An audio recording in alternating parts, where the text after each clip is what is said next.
Gobierno de Navarra. Nafarroako gobernua.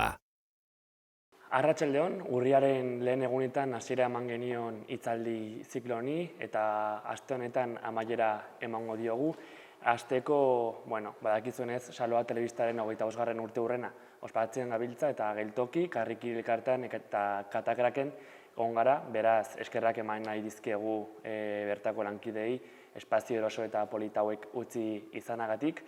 Gaurkoan adimen artifizialak izango ditugu mintzagai eta gure gonbidatua den Mikel Galarrek aztertuko du sortzaileak kreatiboak izan daitezkeen. Beraz, arratsaldeon eta ongi etorria, Mikel. Hitzaldi honen helburua jendea adimen artifizialetara hurbiltzea da eta zehazkiago konkretuki machine learning mundura. Nola eraikitzen dira adimen artifizialak, zer aplikazio ditu, galdera hauei eta beste askoi seguru Mikelek erantzuna emango die. Beraz, ni isiliko naiz eta gure gonbidatuari emango diot hitza. Mila esker. Esan bezala, ni Mikel Galar naiz, Nafarroako Unibertsitate Publikoko irakaslea, eta galdera honi saiatuko gara erantzuten, bai, adimen artifizialak sortzaileak izan daitezke.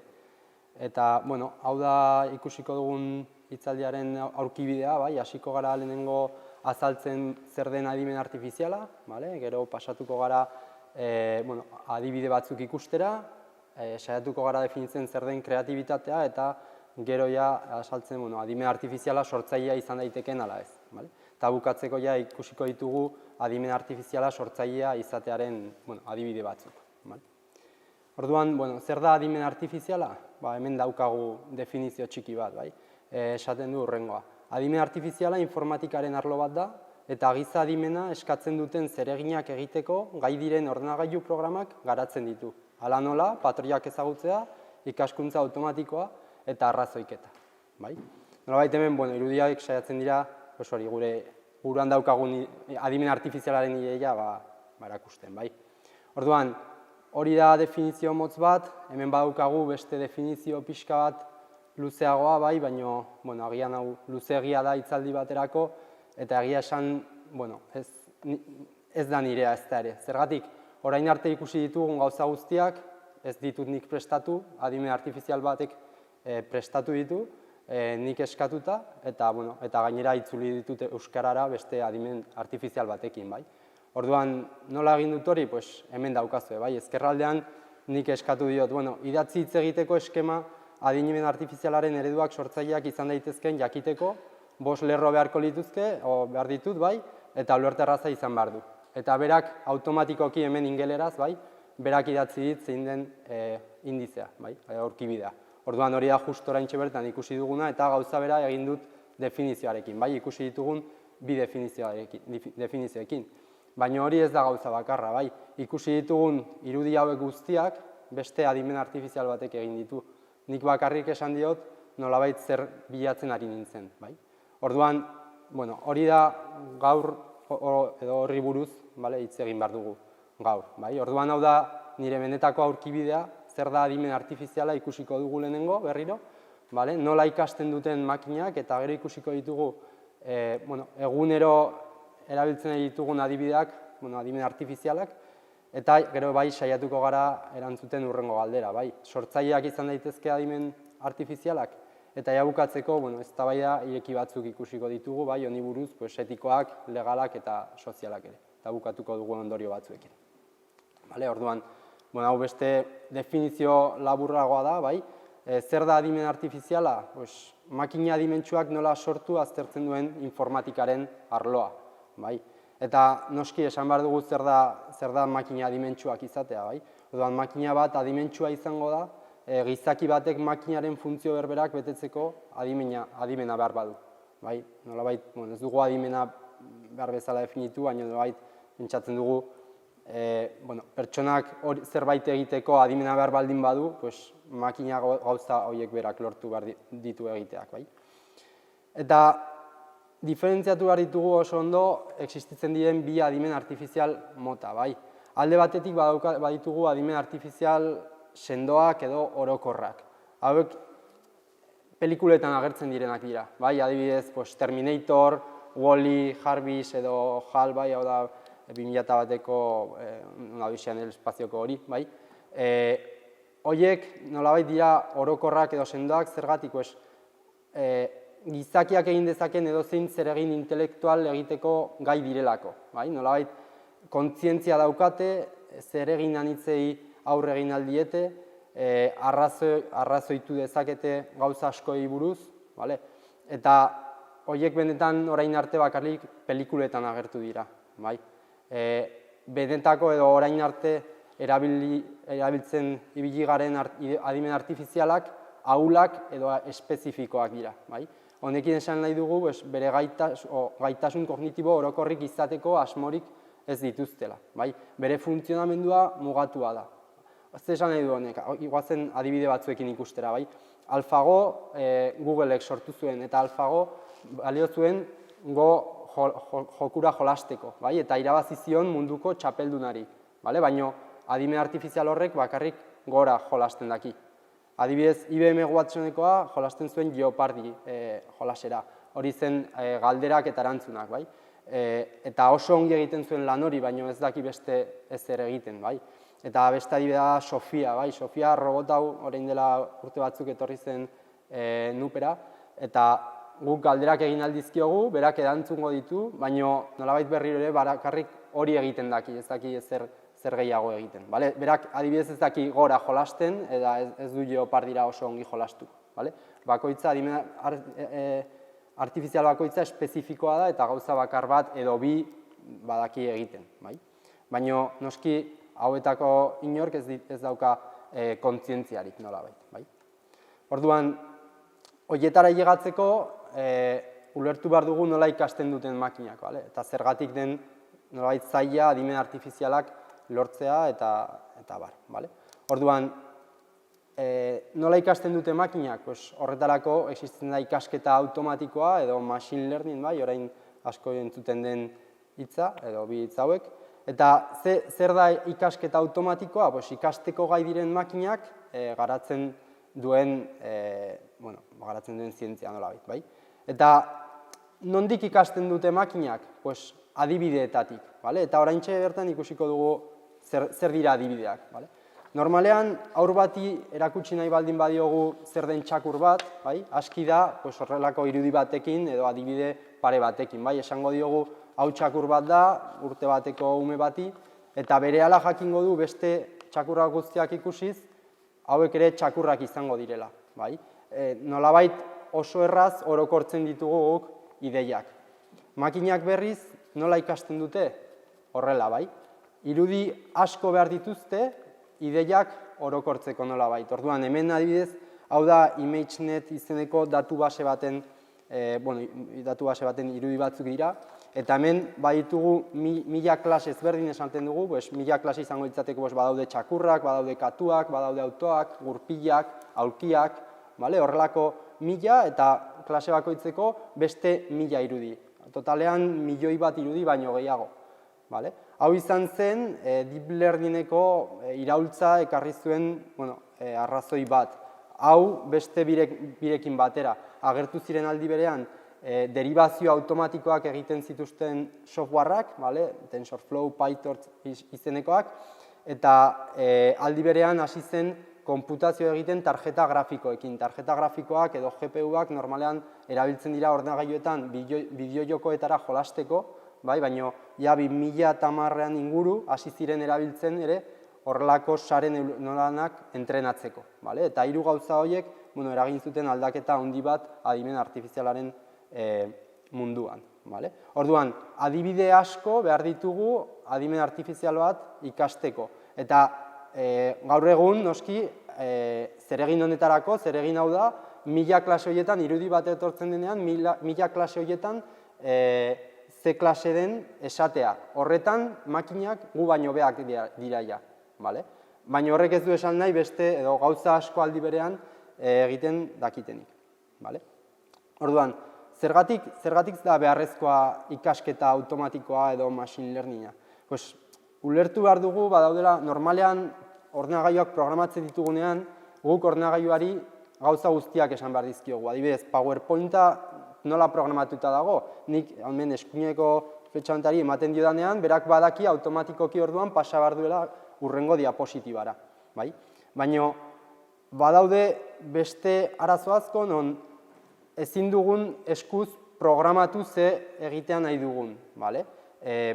Adibidez, kotxe autonomoa, ikusiko dugu gero adibidea, baina kotxe autonomoan ezin diogu ordenagailuari eske peatoi bat ikusten baldin baduzu aurrean, orduan eskuinera biratu behar duzu. Ez da hain erraza, gauzak ezin ditugu nolabait programatu beste programa sinpleak bezala.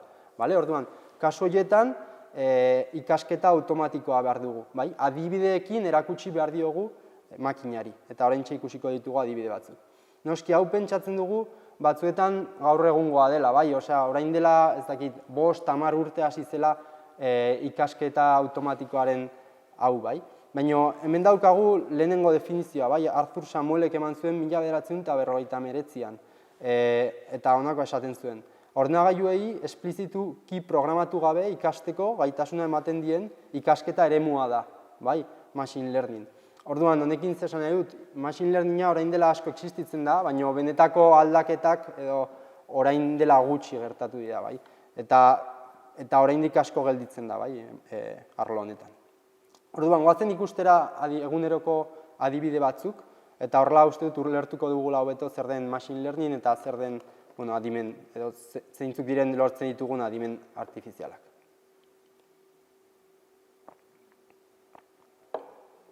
Zura aski da, egunero erabiltzen duzuen zerbait, posta elektronikoa. Orduan, spam korreo bat edo mezu elektroniko bat spam den ala ez esatea. Normalean guk markatu dezakegu, mezu bat hau spama da eta hau ez da spama. Eta gero, automatikoki askotan joaten dira mezuak alde batera edo bestera. Eta nola egiten du hori, bai Gmail, baino beste posta elektronikoak ere. Nola egiten dute hori? Azken finean hartzen dituzte eredu bezala guk markatutako mezuak, bai onak eta bai spam direnak, eta horren arabera ikasiko du adimen artifizial bat, gero posta elektroniko berri bat datorrenean jakiteko, spama den ala ez, eta bidaltzeko alde batera edo bestera. Azken finean ez da bakarrik eske bidali duen pertsona hau da orduan spam edo ez spam, askotan zer den mezuaren gorputza begiratu behar da jakiteko spama den edo ez, eta hori nolabait makinak ikas dezake. Beste adibide tipikoa, laguntzaile virtualak, Alexa, Siri, OK Google, nola programatu dezakegu ordenagailu bat edo sakeleko bat esateko guk OK Google esan dugula ulertzeko. Oso ezin dugu hori nolabait eskuz programatu, baina izan alditugu datu pilo bat, jende asko esaten OK Google, OK Google, OK Google, eta gero adibide horiekin, Googleek ikasi dezake noiz esan dugun OK Google edo noiz esan dugu kaixo Alexa edo horrelakoak. Orduan, hemen gure ahotsa ulertzeko eta gero guk egin nahi duguna ulertzeko hor ikasketa automatikoa eta adimen artifizialak erabiltzen dira. Auto autonomoa, lehen esan dut, baina oso zaila da hemen ikusten dugu auto bat, nola esango diogu begira eske, horrelako fletxa bat ikusten duzunean, eskuinera biratu behar duzu, baina zenbat, nola programatuko dut nik eskuz, nik ezin dut hori aurretik jakin. Orduan, zer behar ditugu datu asko, jendea gidatzen autoa, sentsoreekin, eta gero datu horiek guztiak erabiliz, sortu dezakegu adimen artifizial bat, machine learningaren bidez, eta gero hori jarriko dugu auto autonomoan, eta horrela berak jakingo duia gero gidatzen. Zergatik dago hain aurreratua Tesla beste markekin alderatuta? Teslak orain dela urte batzuk ja badituela autoak, adimen artifiziala eta kotxe autonomoa izateko teknologiarekin ja ibiltzen munduan zehar. Beste markak gehienak ez. Orduan, zer lortu du horrekin? Oraindik ez da autonomoa Tesla, baina jendea Tesla bat gidatzen duen bakoitzean sortzen ari ditu datuak bere sistema entrenatzeko. Orduan, askoz aurreratua dago, bestekin konparatuta horri esker. Datu askoz gehiago ditu, eta orduan, dezizio edo hobeak har ditzakete. Bueno, itzultzaile automatikoak. Esan dut hasieran itzultzaile automatiko bat erabili dudala, bai, ingeleraz euskarara pasatzeko itzultzaile neuronala, hain zuzen ere, hori da bere izena. Baina Google Translator, DeepL edo itzultzaile neuronala, bai, nola entrenatzen dira edo ikasketa automatikoaren bidez, bai, berriro, zer behar dugu hori entrenatzeko, sistema horiek entrenatzeko edo ikasteko? Pues behar ditugu testuak lenguai batean eta beste lenguaian. Claro, hemen gauza da nola lortzen ditugu testu asko lenguai ezberdinetan. Bueno, claro, adibidez Googleek igual kontratatu ditzake itzultzaile pilo bat eta hasi hor itzultzen testuak, baina hori oso garestia izango litzateke, bai? Zer egiten dute, pues adibidez NATO edo bai OTAN, Europar Batasunean, bai? Testu guztiak lenguai askotara itzultzen dira. Orduan automatikoki beraiek ezer ordaindu gabe badituzte ja testu pilo bat lenguai askotan, bai, gero hori ikasi ahal izateko, vale? Orduan, bueno, hau ere ikasketa automatikoa da, bukatzerakoan adimen artifizial bat daukagu eta adimen artifizial horri esaten diogu, bai, itzuli testu hau lenguai honetatik beste honetara, baina berriro ere adimen artifizial ahula da, bai, zergatik bakarrik itzultzen duelako, ez du ezer gehiago egiten, bai, oso ona da itzultzen, baina jazta. Bueno, aurpegiak detektatzea. Hau nik uste dut ja denok ulertzen dugula, bai automatikoki gertatzen dela. Baina, Facebook edo orain Meta, orain dela urte asko erabiltzen bazen duten, ez zituen aurpegiak automatikoki detektatzen.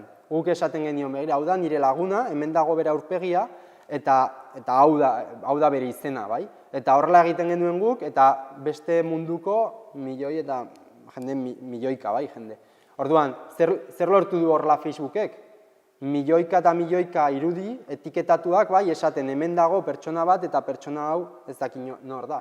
Eta zertarako erabili du hori, gero? Ikasteko adimen artifizial bat, gero automatikoki aurpegiak detektatzen dituena, bai? Eta jakiten duena, ze aurpegi den bakoitza, zure lagunen nor da pertsona hori, bai? Orduan, nolabait datuak ja guk etiketatu dizkiogu eta lana aurreratu diogu, bai?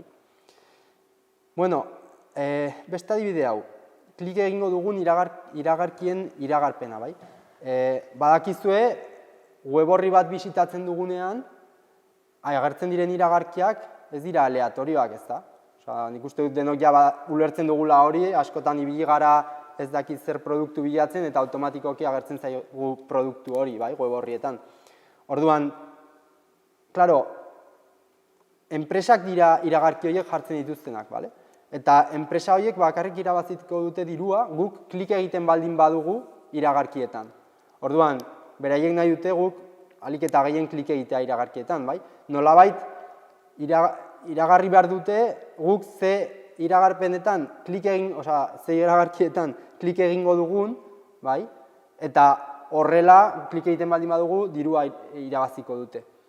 Hori milisegundoetan gertatzen da, oso azkar, baina berriro ere, hor badago ikasketa automatikoko eredu bat edo adimen artifizial bat, momentuan erabakitzen duena, ze iragarkietan klik egingo dugun, bai? Edo probabilitate gehiago dugun klik egiteko. Eta horiek dira agertuko diren iragarkiak, bale?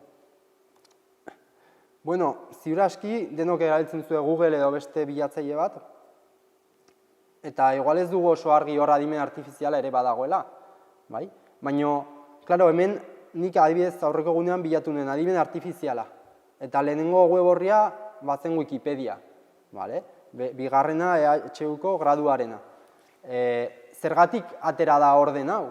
Eta ez beste bat, 57.000 web orri zeuden hitz hauekin, bai?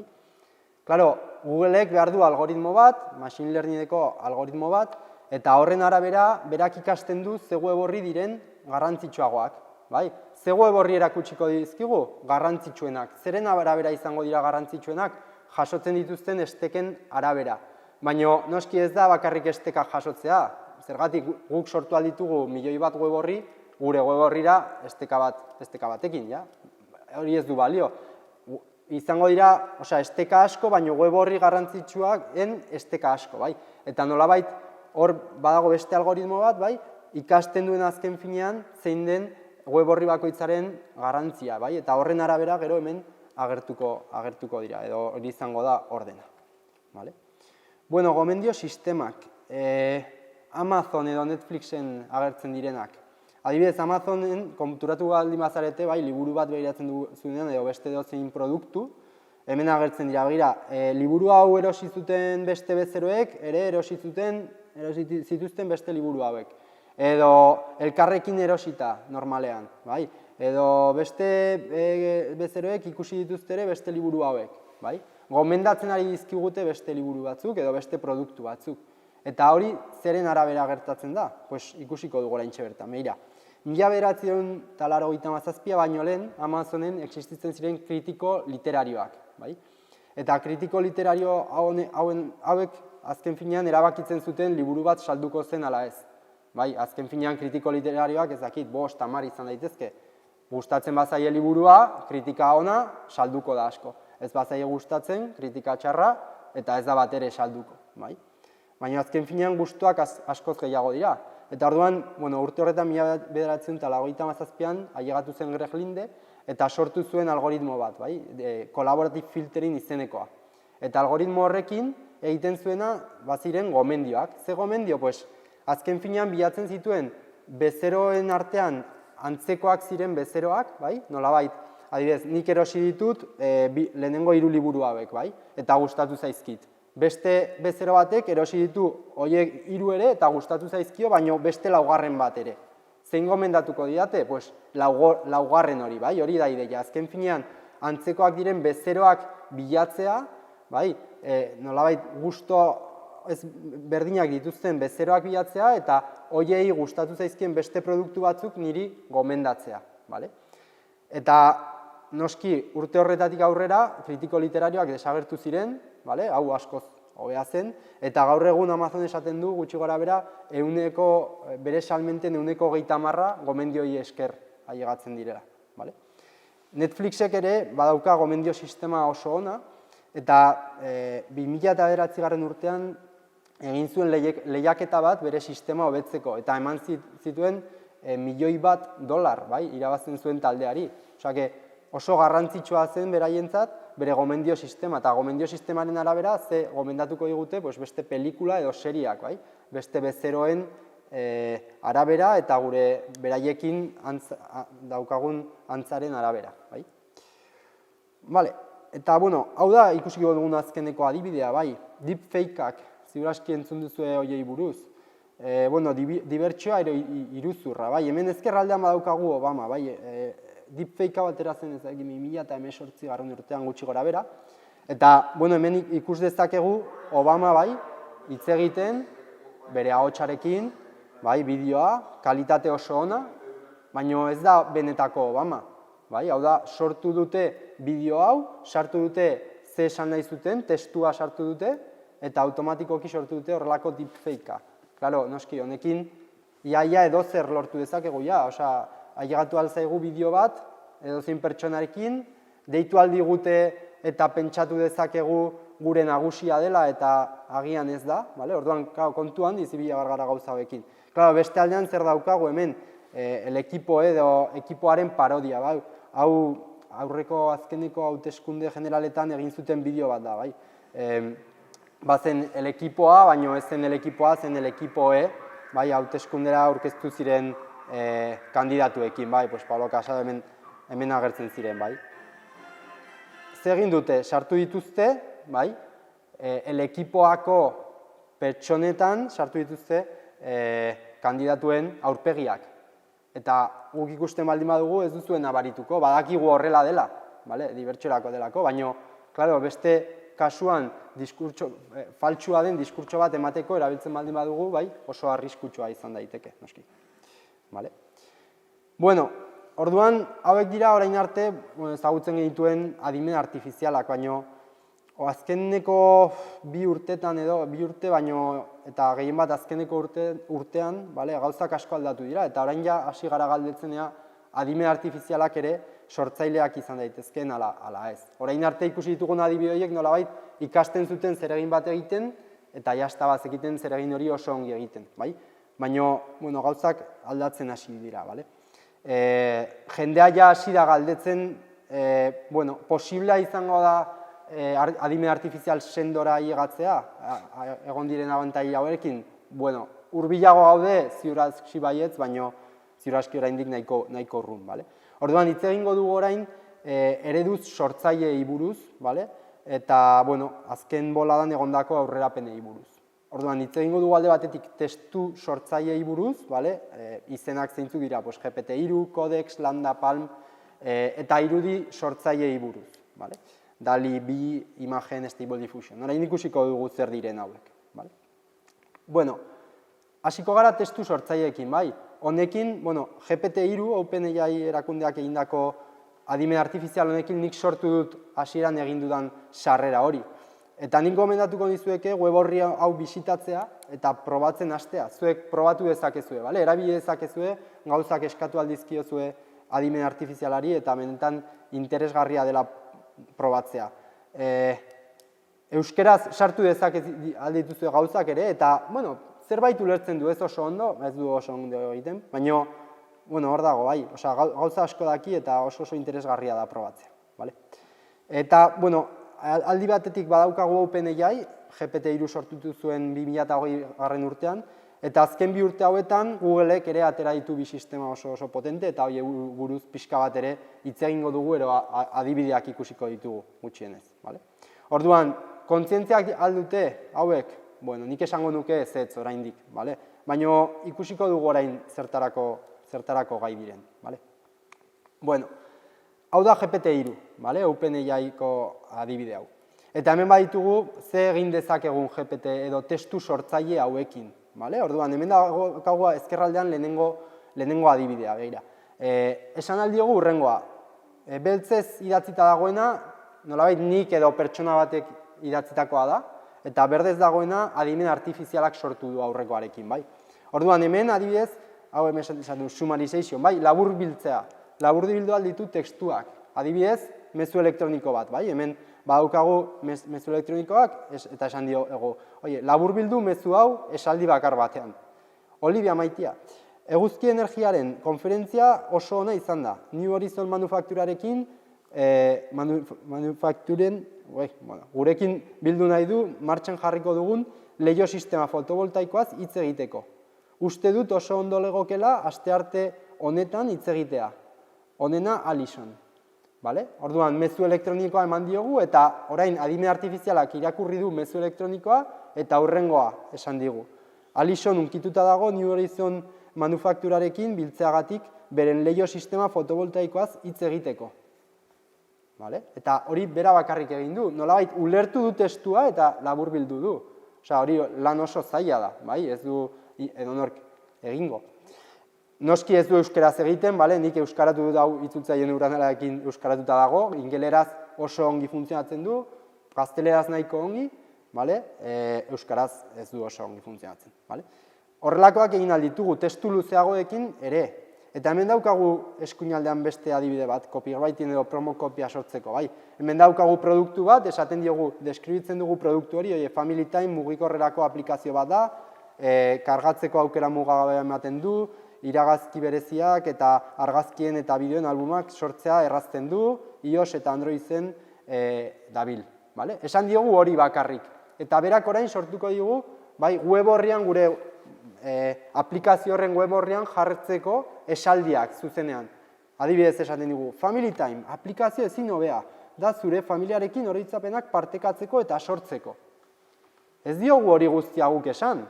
Berak, automatikoki, noski, bera badaki aplikazio bat dela, guk esan diogulako aplikazioa dela, baina beste guztia nolabait asmatu du, pentsatu horiz dela oberena gero produktu hori saltzeko, eta horrela irakurri aldituzu besteak ere, Ze gauza gehiago egin alditu? Begira, hemen badaukagu testu bat, eta testu horri buruz galderak egiten dizkiogu, eta galdera horiek zuzenean erantzun alditu. Ulertzen du testua, eta egindako testuari buruz egindako galderak erantzun alditu adimen artifizial horrek. Edo hemen hitz egiten diogu 3 pelikulei buruz, eta eskatzen diogu generoetan sailkatzea, fikzioa, heldu gaztea, zientzia fikzioa, fantasia, eta berak automatikoki sailkatuko ditu.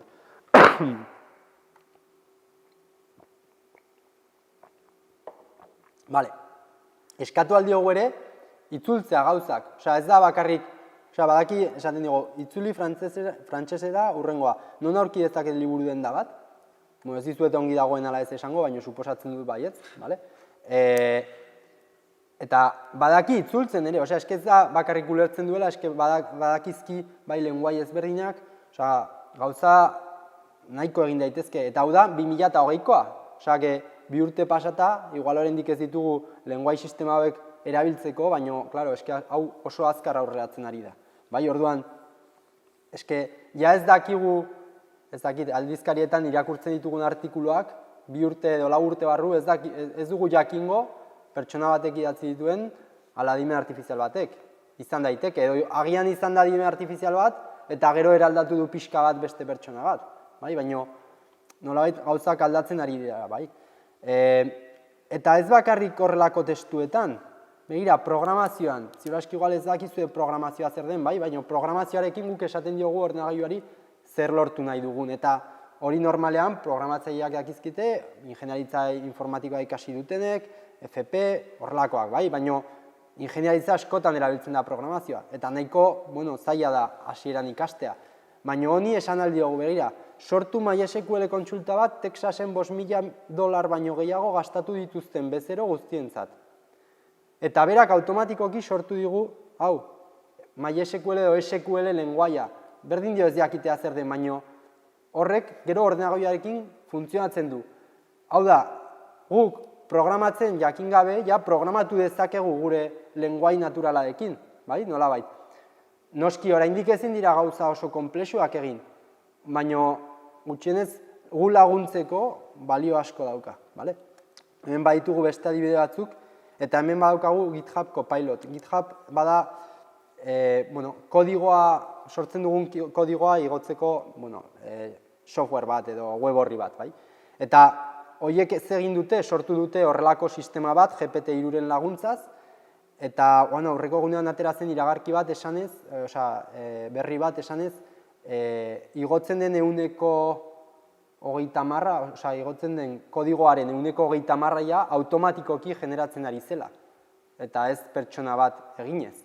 Eta, hau abantaila handiak dira, nik jakin dezaket programatzen, baina nik idazten dut funtzio baten izena, eta berehala sortzen dit ja, nik nahi dudana.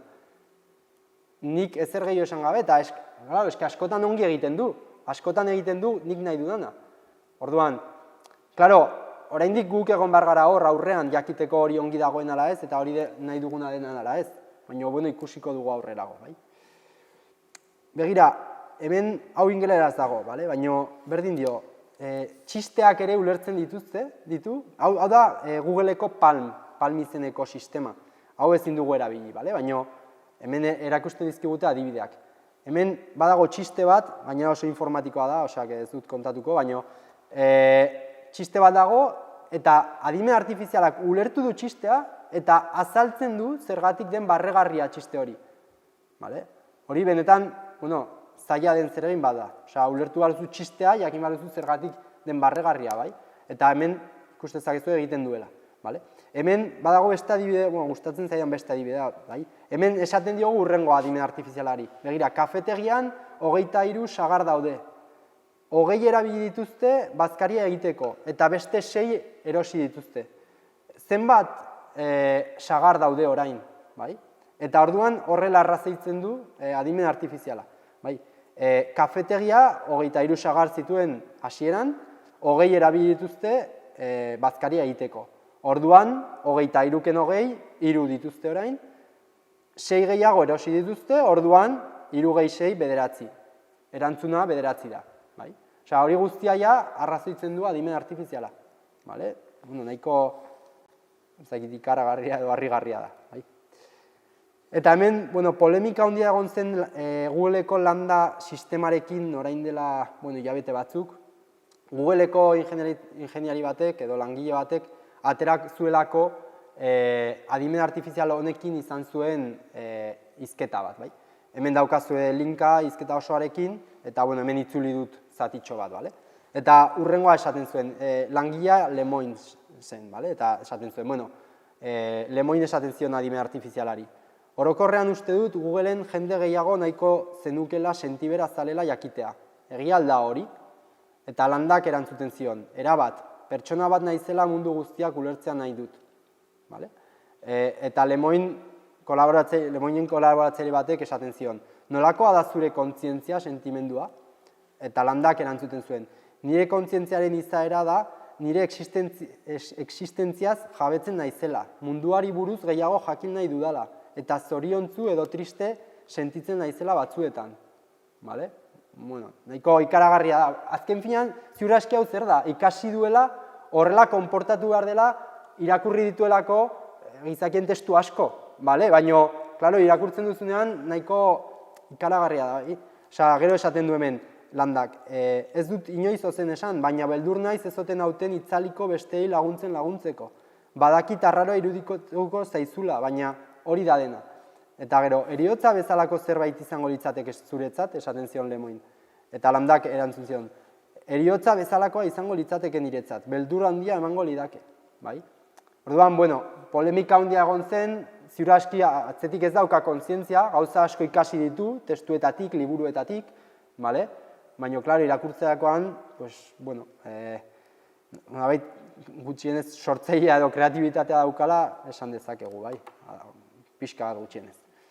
Eta hori testuari buruz, baina eske gauza asko etorri da azkeneko 6 hilabeteetan irudi sortzaile automatikoekin, bai? Hemen OpenAI izeneko erakunde hori ere sortu ditu DALL-E eta DALL-E 2, bale? Googleek atera zuen imagen izeneko sistema, ja urte honetan bertan, eta Stability AI atera zuen Stable Diffusion, hau oso aurrerapen handia izan da denontzat, zergatik denontzat open source motakoa delako, hau da, edonor jeitsi dezakegu sistema hori eta erabili dezakegu ezer ordaindu gabe, bale? Beste guztiak, bueno, enpresen esku daude eta beraiek erabiliko dituzten nahi duten moduan, bale? Eta gero Midjourney ere, bueno, kalitate handia daukan sistema, eta orain, bueno, nik probatu dut hitzaldia hau prestatzeko eta oraintxe erakutsiko dizuet, bai? Hasieran ikusi ditugun irudi horiek Midjourneyn egindak zeuden, bale? Orduan, sistema hauek nola funtzionatzen dute? Guk esaten diogu testu bat agindua esanez eta beraiek sortuko dituzte irudiak testu hori jarraituz, bale? Orduan, ikusiko ditugu orain adibide batzuk. Eta ikusiko dugu edo saiatuko erantzuten galdera hau, bai? Sortzaileak aldira? Pues ikusiko dugu. Hasieran ikusi ditugun bi adibide horiek, bai? Ze eskatu nion nik adimen artifizialari, hemen azkerraldean esan nion ingeleraz, bale? Baina, itzuli dut. Adimen artifizial polit eta maitagarria, antropomorfikoa. Eta hori esanez bakarrik sortu zuen robot txiki hau, bai? Bai da maitagarria, osea ez digu bildurrik ematen, bai, adimen artifizial hori, osea horrelako bat etxean izan dezakegu eta, bueno, ez genuke arazo handirik izango agian. Baina eskuinaldekoa zer da, justo kontrakoa, bai, esan nion. Adimen artifizial gaiztoa, gizakien aurka borrokan, gorputzaren ikuspegi oso antropomorfikoa. Bale, ikusten baldin baduzu ez dit kasuo egin denetari, bai, ez dago gizakien aurka borrokan momentu horretan, bale? Baina, bueno, gutxi gora bera, bai, izan daitekeela, bai, adimen artifizial gaizto bat, eta beldur pixka bat eman dezake, bai, horrelako bat aurkitzen baldin badugu. Begira, beste adibide batzuk, hauek hasieran ikusi ditugu ere, bai, hemen esan nion, bueno, burmuin artifizial batek adimen artifizialaren antza du. Sare neuronala, ameslaria, setasun korapilatxua, motor irreala, bueno, hau da, Unreal Engine, ultrarealistik, badira nolabait hitz klabeak, bai, esan alditugunak eta horren arabera aldatzen dira irudiak. Eta 4 irudiak sortu zituen. Igual ez da justo nahi nuena, baina adibidez, liburu batean ilustrazioak egin nahi baldin baditut, o behar baldin baditut, eske igual honekin aski zait, igual ez dut beste ilustratzaile bat behar, klaro, lagun hau egiteko. Mira, Midjourneyren prezioa da, 10 euro hilabetean horrelako 200 sortzeko. Ez da inbeste diru, klaro, orduan gauzak aldatu ditzake noski asko, hau, bale? Hemen eskuinaldean zer daukagu, robot pentsatzaile bat, aurpegian eskua, gorputz osoa, antropomorfikoa, adimen artifiziala, sare neuronala, eta bar. Aurpegia ez dauka, osea, eskua ez dauka aurpegian, ez ditu lertu hori, bale?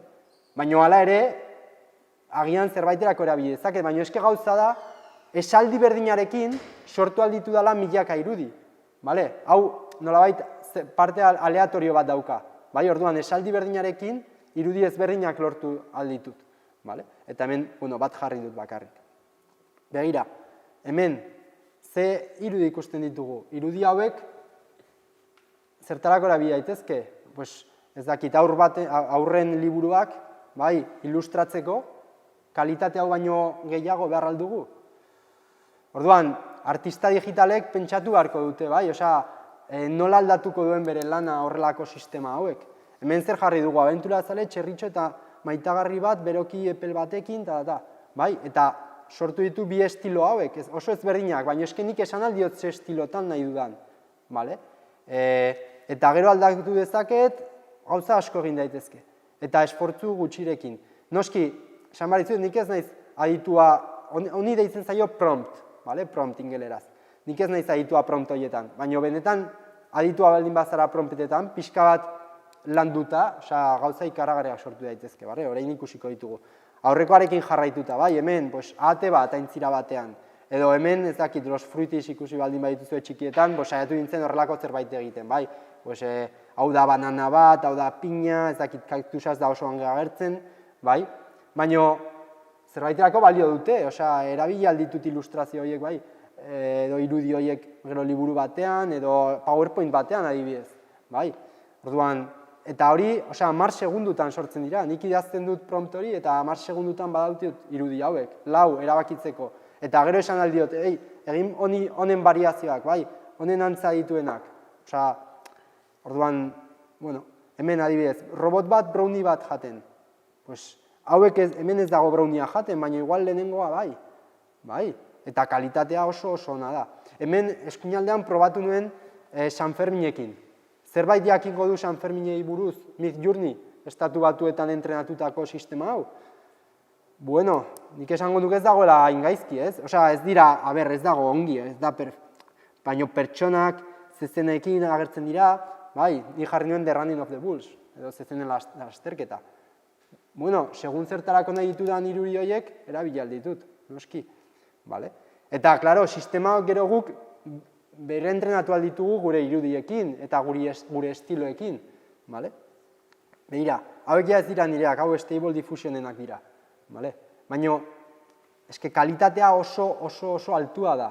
Hemen ezkerreko honetan ikus dezakezue argia nola mantentzen duen behar bezala, bai? Argia etortzen da atzetik, hemen dago itzala, beste hemen dago argia, hauetan gauza bera da, adime artifizialak benetan ulertu du, badagoela argi foko bat, bai, itzalak sortzen direla, eta hori, nahiko harrigarria da, bai.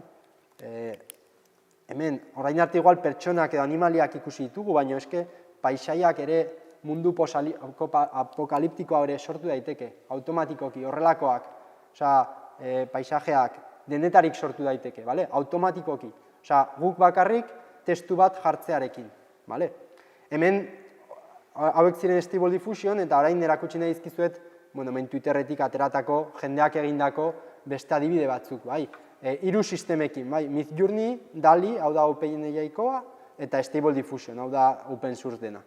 Orduan, prompt berdinarekin, irudi ezberdin lortzen ditugu, baina hirurak nahiko onak eta kalitate honekoak, bai. Begira, oso interesgarria da, honetan esaten du, Beatles Lego set katalogoko argazkia. Igual, azkar begiratu baldin baduzue, bai, zer dira, Beatlesak, bai, Lego moduan. Baina orain begiratu ongi letrak. Lego jartzen du hemen? Hemen, Beatles, ia, bai. Ez du ongi egiten, letrak ez ditu ongi egiten. Baina eske ez du inporta, hauek dira, hau lortzen nahi duten lehenengo sistemak. Hau da pentsatzea gurpila egiten ari dugula eta kotxera llegatuko garela. Gurpilak egiten gaude orain. Eta letrak ez ditu ongi egiten, baina eske 6 hilabete barru hori konponduta egongo da. Hemen beste irudi batzuk daude, bai, adibidez, bihotz bat lorekin, hau da, pertsonak sortu daitezkela ikusteko, bai, The Moon Landing, hori, jargira joan ginenean grabaketa hori, suposatzen faltsua izan zela ilargirako bidai hori, hirurak nahiko ongi egiten dute, zerbait sortzen dute, zentzua daukan zerbait. Hemen ere, hau Javilop kalitate handiko irudiak lortzen ditu, eta estilo ezberdinak, kalitate handia. Eta hemen hau da Googlekoa, orain dela, hau da, uste dut, aterazen azkenekoa, Googleek ateratakoa, imagen izenekoa, eta kalitatea oso handia da, baina niri asko gustatzen zait hemen azpian dagoena, bai, ezkerraldean.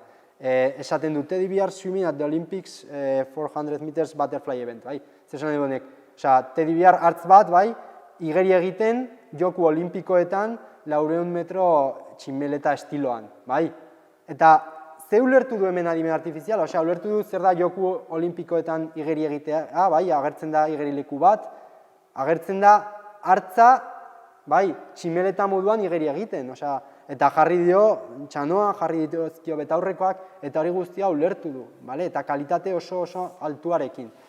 Noski, adibide hauetan, hoberenak ateratzen dituzte, ziur aski probatu dute gauza bera krol estiloan, eta igual ez da ainongi atera, baina eske urte batzuk badru aterako da. Eta hemen, hau da ikusteko, hau da beste Runaway ML, ikusteko zer lortu dezakegun, zer erramintak egin daitezke, aldatu dezakegu Katalin gorria, bai, erlearekin, eta benetan ondo mantentzen dela koherentzia irudian, aldatu dezakegu edo zer, irudia aldatzen da, bai, baina eske ez dugu nabaritzen aldatu dugula, zerbait, hor ez zegoen zerbait sartu dugula, bai, kalitate oso handiarekin eta esfortzu gutxirekin lortu dezakegu, lortu alditugu hauek. Bai, nahiko, harrigarria. Eta hemen, hau da beste adibide bat, pixka bat luzeagoa da, baina, erakutsi nahi dizuet nola, hau ja Photoshopen dagoen plugin bat da, eta idazten dugu hemen gauza, testua bai, sortzen dugu lehenengo irudi bat, estilo honekin, eta sortzen du gero beste irudi bat, hor alboan, esaten dio begira, hemen nahi dut orain zerua egotea, odeiak, idazten dio hemen baserri bat sortu eta sortzen dio, bai, mantentzen du nolabait koherentzia, jarraitzen du lan egiten, klaro, askoz azkarrago egiten du lan horrela, ez du dena egin behar, eske makinak edo adimen artifizialak asko egiten du, eta gero hemen badago momentu bat, non sartzen duen automatikoki begira. Hor, txakur hori, sartzen dut txakur hau eta esaten dio begira, horrelako txakur bat nahi dut beste estilo honekin. Eta automatikoki aldatzen da txakurraren estiloa eta jartzen du, bai. Orduan, bideojokoentzako, liburuentzako, eta orain erakutsi ditudan guztiak dira irudiak, baina eske orain dela 3 egun ateratzen musika sortzeko, irudeko munduak sortzeko edo irudiak sortzeko, bideoak sortzeko, testuaren bitartez, orduan, gauzak aldatuko dira, bai. Orduan, noski gauzak aldatuko dira eta horregatik eztabaida irekiak gelditzen dira hemen, bai.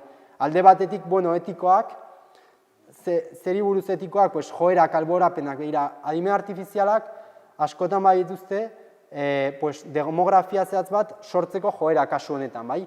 Pentsatu, entrenatu baldin badugu adimen artifiziala pertsona txuri askorekin eta beltz gutxirekin, gero izango du joera pertsona txuriak sortzeko. Orduan, adimen artifizialak sortu dituen pertsona guztiak edo gehienak izan daitezke txuriak. Eta hori arazo bat izango litzateke, ez badugu behar bezala kontrolatzen. Bai, orduan, datu baseak edo entrenatzeko erabiltzen diren datu baseak kontrolpean egon behar dira, bai. Gero erabilerak, klaro, hau erabilezakegu, bai, lana egiteko edo irudiak egiteko liburu batentzako, baino baita deepfakeak egiteko, denbora errealean edo zer sortu dezakegu jaia. Existitzen denez zerbait, momentu batean sortu dezakegu, ez dakit, Wallapop, saldu nahi dut mobil bat, edo sortu dezaket irudi bat mobilarekin, eta oso erreala dirudiena, bai? Eta jarri dezaket Wallapopen, bai? Nolabait, gauza horiek, bai? Noski baztertzea, teknologia hau gutxi batzuen esku baldin badago, abantaila edo gizarte desberdintasunak areagotuko dira, bai? Ze gertatzen da, ikerketa asko open source egiten dira, Stable Diffusion bezala, orduan denonen esku daude eta nolabait arrisku hori pixka bat mugatzen du hori, bale? Gero legalak, klaro, hau justo orain ateratzen ari da, baino norenak dira, norena izango da jabetza intelektuala egile eskubideak, testua idatzi duen pertsonarena, adimen artifizialarena, entrenatzeko erabiliden irudien eskubide guztiak ditugu, gero ez dut erakutsi, baino esan dezakegu Van Gogh estiloa, eta ateratzen du aurreko irudi guztiak Van Gogh estiloarekin. norena dira eskubide horiek. Nik sortu dana eta Van Goghenak, hor, galdera asko gelditzen dira, bale? Eta noski, sozialak, bai, lanpostuak, zer gertatuko da artista eta langile digitalekin, eta hemen sartzen ditut programatzaileak ere, bale? Eta, ez dakit, periodistak edo... Klaro, badirudi desagertuko direla, ziur aski ez dira desagertuko, baino bere lana egiteko modua aldatuko da, bai? Eta adimen artifizialak erabiliko dituzte, nolabait lan hori azkarrago eta hobeto egiteko. Hori da, probableena gutxienez hurrengo urteetan, bai? Klaro, 20 urte barru, oso zaila da jakitea ze gertatuko den. Klaro, noski hau ere, emango di aukera sortzen ez zuten, irudiak adibidez sortzen ez duten jendeari, irudi berriak sortzeko. Nik igual idazlea naiz, beste pertsona bat behar nuen nire liburua publikatzeko, orain nik bakarrik egin dezaket. Hori ere abantal bat izango da lanbide batzuentzat eta desabantaila bat besteentzat, ezta? Eta gero, kreatibitatea. Pentsatu dezakegu kreatibitatea ez dugula beharko. Baina egia da, nolabait, adimen artifizialak mugatuak daude ikusi dituzten irudietara. Orduan, badaude ikusi ez dituzten gauzak oraindik. Eta noski oraindik kreatibitatea behar da prompt horiek sortzeko. Esan dizuet, nik prompt simpleak sortu ditut, baina kreatibitatea behar dugu hori sortzeko, bai. Eta ziur aski zer gertatu daiteke ere, orain gertatzen ari dena, jendeak zertarako erabiltzen ditu Midjourney, Stable Diffusion eta hauek, ideiak izateko sortzen dituzte gauzak hoiekin eta gero ideia horiek gehiago garatzen dituzte. Orduan, izan daiteke gizakien kreatibitatea laguntzea edo hobetzea. Eta noski, esan behar dugu, desinformazioaren arriskua ere areagotzen dela. Hau da, sistema hauekin sortu alditugu deepfakeak eta hori azken finean arazoak sort ditzateke, bai. Orduan, gauza horiek hor daude eta landu beharko dira, bai, normalean, erregulazio bat beharko dugu honi buruz, bai, hemen justora oraintxe bertan esango dudana. Orduan, bukatzeko, bai, ondorioak, normalean pentsatu behar dugu adimen artifizialak bizitza errazten digutela, bai, laguntzen digute, kotxe autonoma, bai, hori inork ez dugu, batzuk badaute gogoko gidatzea, baina norbait gidatzen baldin badugu, guretzat ziur aski hobeto, bai. Baina egia da, adimen artifizial sendora ez gara llegatu eta asko geratzen zaigu, hori ere jakin behar dugu. Eta egia da, adimen artifizialaren arloan ikerketak oso azkarrari direla. Esan dudan, hemen kontatu dudana azkeneko 2 urteetakoa da. Eta aurrerapen handiak egon dira 2 urte hauetan. Eta azkeneko 6 hilabetetan gehiago. Eredu sortzaile hauek artista digitalen lanak eraldotuko dituzte, ziur aski baietz. Desagertu? Ikusi beharko dugu. Ziur aski moldatu beharko direla mundu berri honetara, bai. Eta, lehen ez dut esan, baina noski beste lanbide berriak sortuko dira. Adimen artifizialaren munduan, prompten munduan, eta bar, bai. Eta noski, eztabaida irekiak gelditzen dira, ere, etikoak, legalak eta sozialak, eta, horiek kontrolatzeko nolabait, erregulatu beharko dira nolabait. Hori da, nena, mila esker.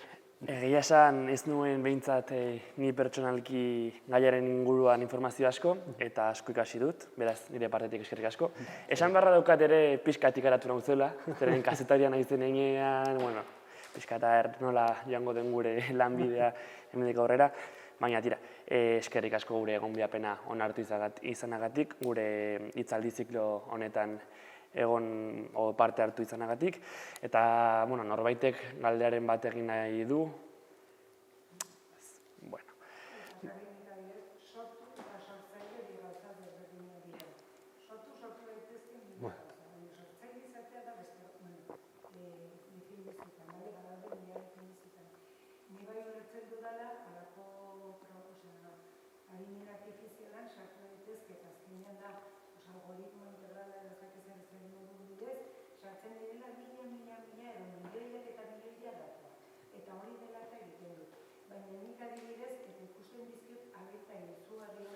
Gauza askotarako, eta pentsatzen dut, ez dakit nola funtzionatzen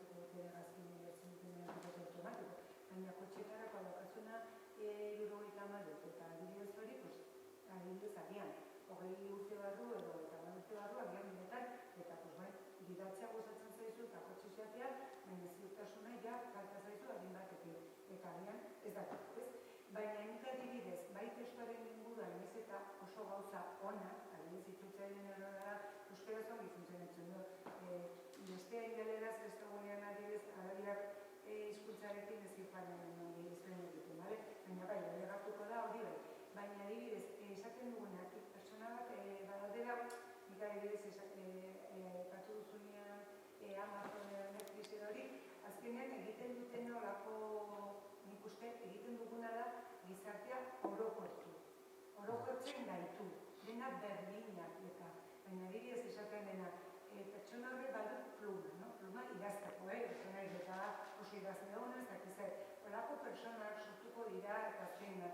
Hori bai egin dezake, bai fusioa eta mila gauza, baina sortzaile, nik diseinu grafikorako bai ikusten dudala. Nik hor txikiekin nagoen ez gero esperimentatu behar dute eta zer, alegatuko dira eta erabiliko dituztelako tresna.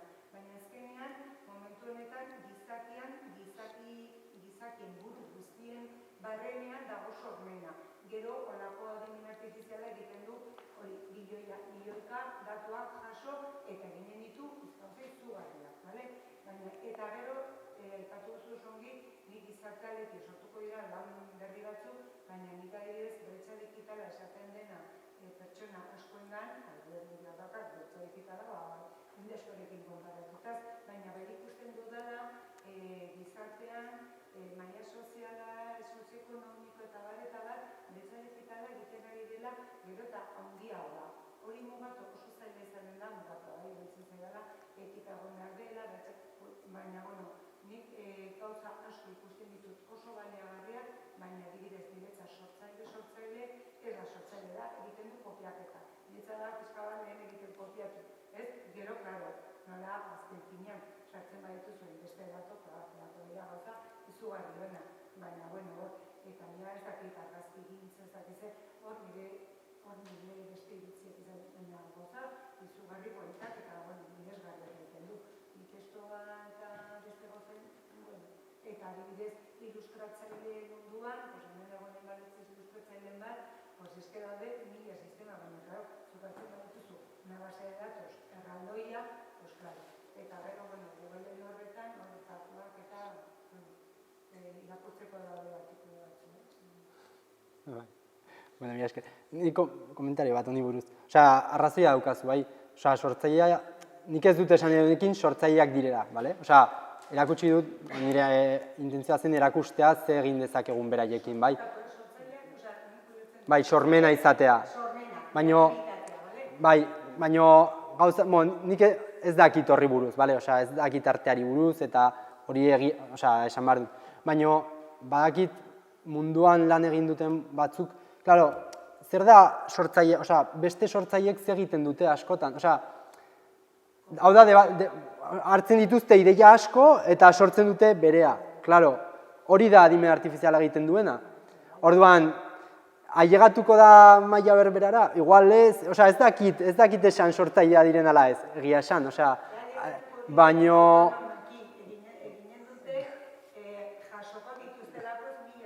Claro, baina sortzaile asko, azken finan hori da, bai, eta basez pixka bat honetan, beste honetan, eta egiten duzu zurea, bai. Orduan, horretan adimen artifizialak oso onak dira. Gauza gehiago ikusi aldituztelako eta denak aldi berean konbinatu aldituztelako, bai. Orduan, hor dago, ez dakit ziur aski, aldaketa hau digitala da, esan nahi dut.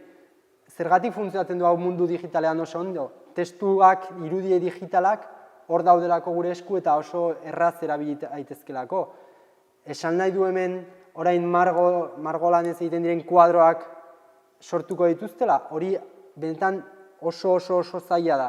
Ja behar duzu robot bat margotzeko, hori ailegatzeko, igual ikusten dut, ez dakit, askoz zailagoa, baina mundu digitalean, kontuz, bai, hori da arazoa. Mundu digitalean datuak daudela eta gauzak ikasteko ahalmena daukatela adimen artifizialak, bai. Orduan, ikusi beharko, bai. hausnarketa eta eztabaida honekin amaiera emango diogu gaurko saioari. Bihar hitzaldi zikloaren azken saioa dugu, karrikirin egongo gara Euskal Komunikabideen egoera aztertuz, beraz, bertan itxoiten zaituztegu. Eskerrik asko.